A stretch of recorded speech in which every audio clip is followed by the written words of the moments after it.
نشكر طاقم الخيمة الرمضانية، لجنة منظمة الكرامة والعدالة وحقوق الإنسان ومجموعة إسقاط الجنسية على هذا الفعل النضالي المهم لهذه اللقاءات التواصلية باش الجماهير الصحراوية توعى بقضاياهم واللي هي القضايا السياسية والاقتصادية والاجتماعية كاملة، وباش يعودوا المناضلين الصحراويين يشاركوا في هذه الخيمة الرمضانية ويوضحوا الصورة للجماهير الصحراوية القاعدة. سمعت قبيل ياسر من الناس ما هو عارف مكونات الاقتصاد الصحراوي، وانا هنا ما طرحتها بشكل ذاك هو، بغيت نقرا عليكم هون عندي في البيسي.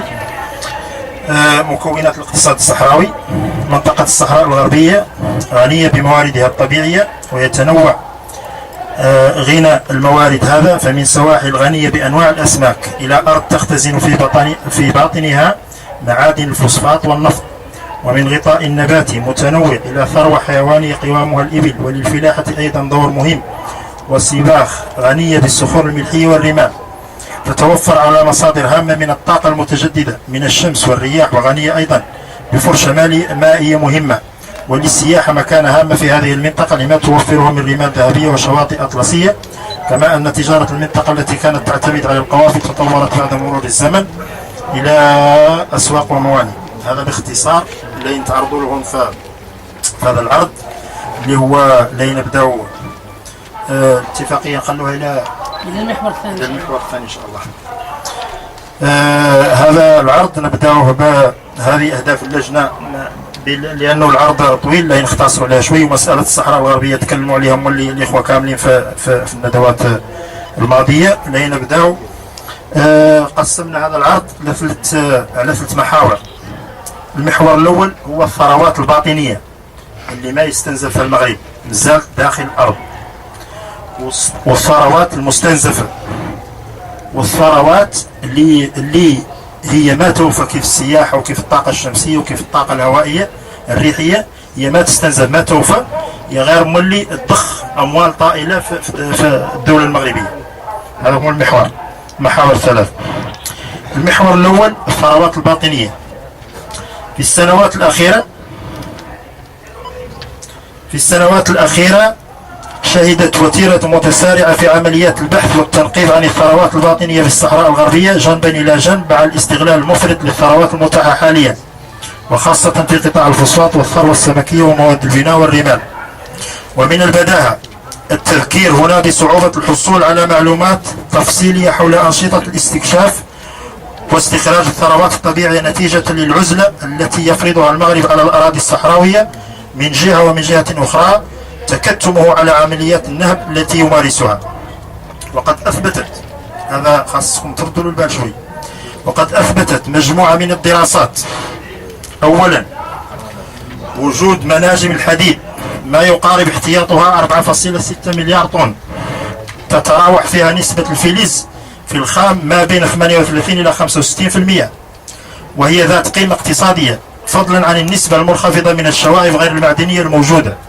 ثانيا دراسة جديدة لمنطقة تاغوينيت تيرس في مختبرات المناهج الفيزيائية لدراسة المعادن والرواسب المعدنية في جامعة الاستكشاف الجيولوجي في موسكو بروسيا الفيدرالية، أثبتت وجود عدد من العناصر بقيم كمية ونوعية مثيرة للاهتمام، خاصة أهمها أكسيد تيتانيوم بنسبة 30%، وأكسود الزركونيوم بنسبة 30.34%، وأكسيد الثوريوم بنسبة 1.04، وأكسيد النيوبيوم يقارب 1%، إضافة إلى وجود مجموعة من العناصر الأرضية النادرة على صورة أكاسيد بنسبة 15.76 في العينة المدروسة منها، أكسيد السيريوم وأكسيد النيوديوم وأكسيد اللانتانام وأكسيد البرازيديوم.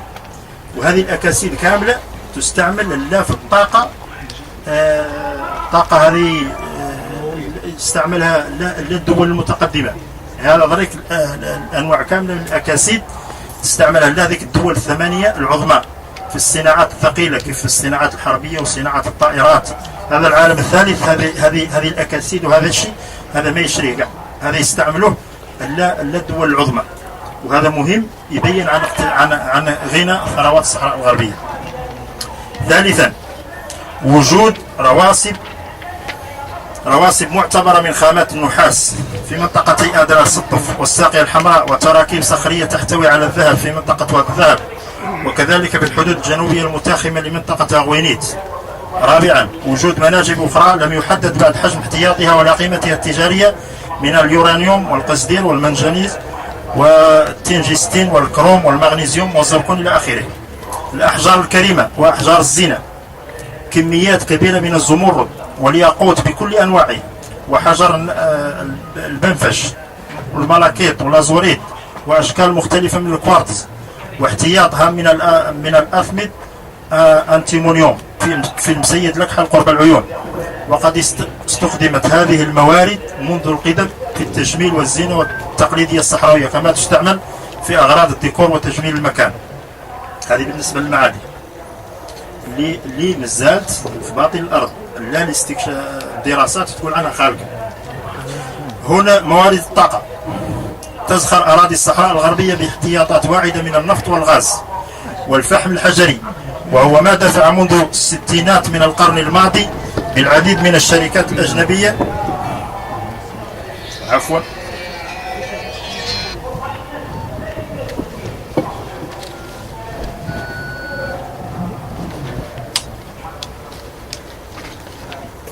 استسمح لهذا الانقطاع.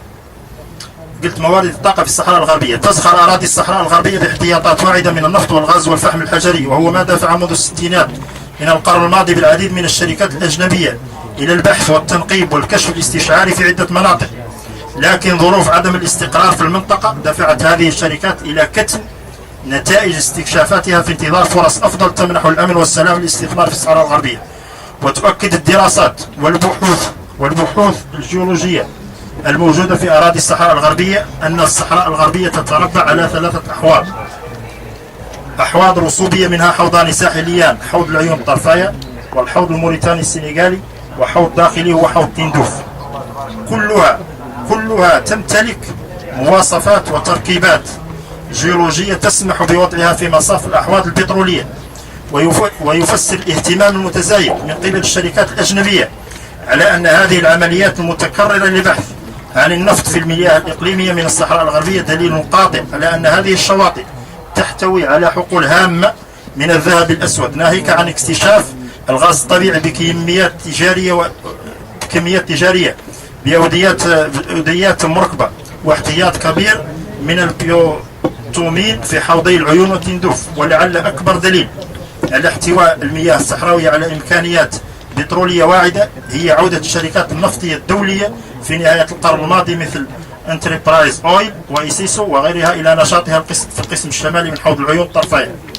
وكذلك قيام شركتي كيرماجي الأمريكية كيرماك وجي الأمريكية بدراسات استكشافية في الغرب من رأس بوجدور على مساحة 110,400 كيلومتر مربع، وتوتال فينال إلف الفرنسية باستكشافات ودراسات جيولوجية وجيوفيزيائية في منطقة الداخلة على مساحة قدرها 114,556 كيلومتر مربع. إضافة إلى هذه المعطيات المتعلقة بالطاقة غير المتجددة، فإن الدراسات المختلفة أثبتت أن الصحراء الغربية كذلك تتوفر على مصادر هامة من الطاقة المتجددة. هذا هو كانوا يتكلموا عنه المعايير القوية، والشمس والرياح والماء مد وجزر المحيط، مؤكدة هذه البحوث أن الطاقة الملتقطة من الشمس ثابت الطاقة الشمسية تتراوح ما بين 210 إلى 250 واط في كل متر مربع في اليوم.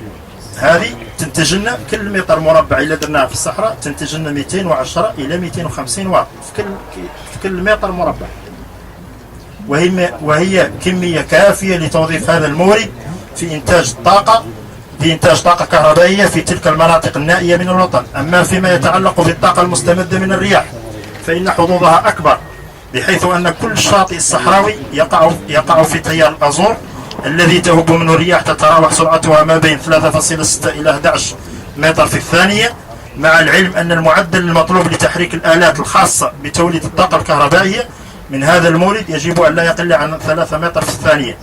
أما الطاقة المتولدة من مياه المحيط رغم رخصها بالمقارنة مع موارد الطاقة الأخرى، فإن الكثير من الاختصاصيين يرى أن استعمالها في الأماكن الثرية بالأسماك قد يؤدي إلى خلل بيئي، وبالتالي إلى تقليص أو القضاء على الثروة السمكية التي تعتبر ركيزة أساسية في توفير الأمن الغذائي للبلد. هذا فيما يتعلق بالطاقة. إننا لحقنا الطاقة هذه المتجددة. عندنا تقريبا آخر شيء كانت الشركة الأمريكية اللي سحبت اسمه عرضها من هذا المشروع اللي كان لا يعدل في نواحي بوجدور. وذلك عندنا 6 خطوات من هذو ديال الطاقة المتجددة فينا عند فم الواد قرب الرومبا، هذوك تابعين لشركة السيما. وعندنا 22 بوطو قبلتها شوي، هي شركة تابعة للهولدينغ الملكي المغربي، الملك المغرب، ومعها شركة إنجالا سيمنس، هي تقريبا ألمانية ولكن متعددة الجنسيات. الطاقة المائية، الفرشة المائية كشفت المسوح الجيولوجية التي أجريت على بعض مناطق الصحراء الغربية عن وجود حوض هائل الضخامة من المياه الجوفية. كشفت المسوح الجيولوجية التي أجريت على بعض مناطق الصحراء الغربية عن وجود حوض هائل الضخامة من المياه الجوفية يزيد طوله عن 500 كيلومتر، يمتد من رأس بوجدور في الشمال حتى إمليل قرب الداخل. إمليل ياك تعرفوا في نواحي الداخل. هذا كامل فرشة مائية تقدر تقريبا طولها ب 500 كيلومتر.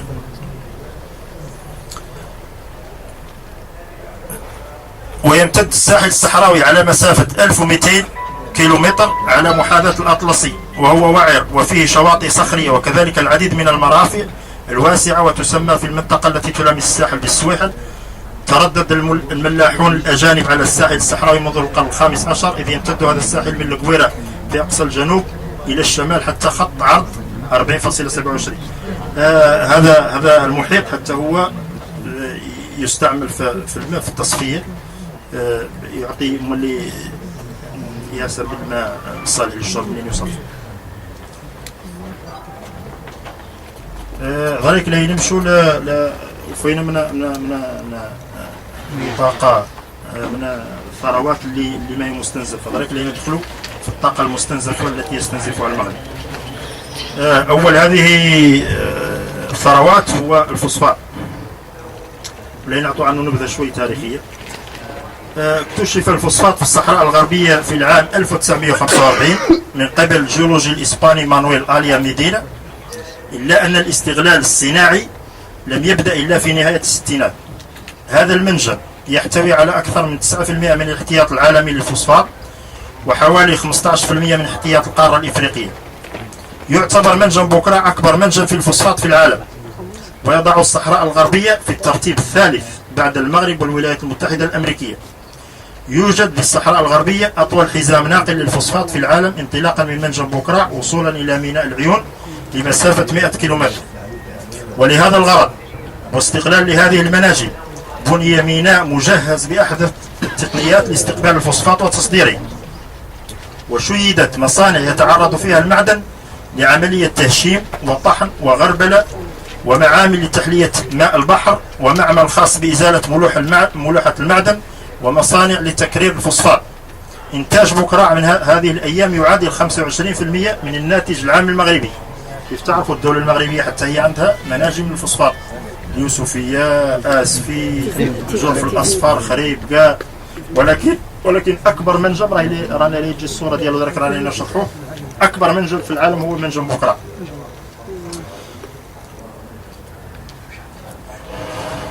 ويستنزف المغرب من منجم بوكرا 3 ملايين طن سنويا يتم استخراجها من منجم بوكرا.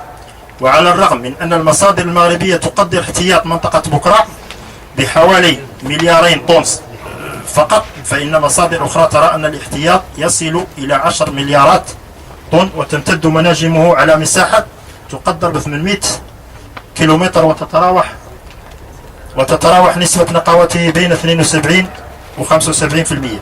دير لي المجسم ديال فوق، طلع زيد هذا